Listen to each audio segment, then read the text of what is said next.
काय घटना झालेल्या काय एकच पक्षाचे एकाच पक्षाचे दोन उमेदवार होते. त्यांचा एक जिंकला होता, एक पडला होता. तर त्यामुळे त्यांचा काही वाद झाला आणि ते जे लोक त्यांचं काही मारण केली. तर त्यामुळे काही लोक जमले होते. त्याचा आता इथे हे दोन एकच पक्षाचे आहे, दोन ते मित्रच आहे आणि एक जिंकला एक हारला. त्यामुळे त्यांचा काही वाद झाला. त्यामुळे जे दोन गट आहे एकच पक्षाचे ते आपसात आले होते आणि नंतर त्यांनी ज्यांची काही मारण झाली आहे ते आता सध्या स्टेबल आहे, काही जास्त अडचण नाही आहे. आमचा पोलीस बंदोबस्त तैनात आहे आणि यांची मागणी आहे की त्यांच्यावर म्हणजे जे काही झालेलं आहे त्याच्यावर कारवाई झाली पाहिजे. तर आम्ही जे काही कायदेशीर प्रक्रिया आहे FIRची आणि नंतरची जे कायदेशीर प्रक्रिया आहे ते आम्ही आता सुरू करू. का बरं असं भांडण करायचं?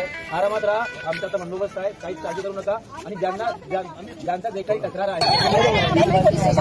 घेतो आम्ही, काळजी करू नका.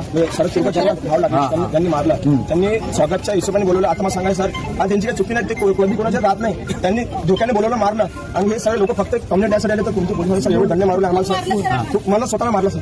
का बरं? आता सर तिथे आले आणि दारी मारायला लागली सर. बघतो आता तुम्ही फक्त त्यांना बोलवलं नाही, त्यांना असं वाईट वाटलं म्हणून याचा पण बघतो कोणी काय केलं आणि जे तक्रार आहे अगोदर तिथे द्या. बायांना मारले.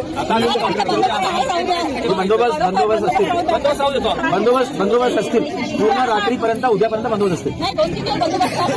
तिथे जमून त्यांनी वाहनाला काही हलवण्याचा प्रयत्न केला होता. तिथे काय झालेला आहे, तिथे आमचे पोलीस बंदोबस्त तैनात सुद्धा होता.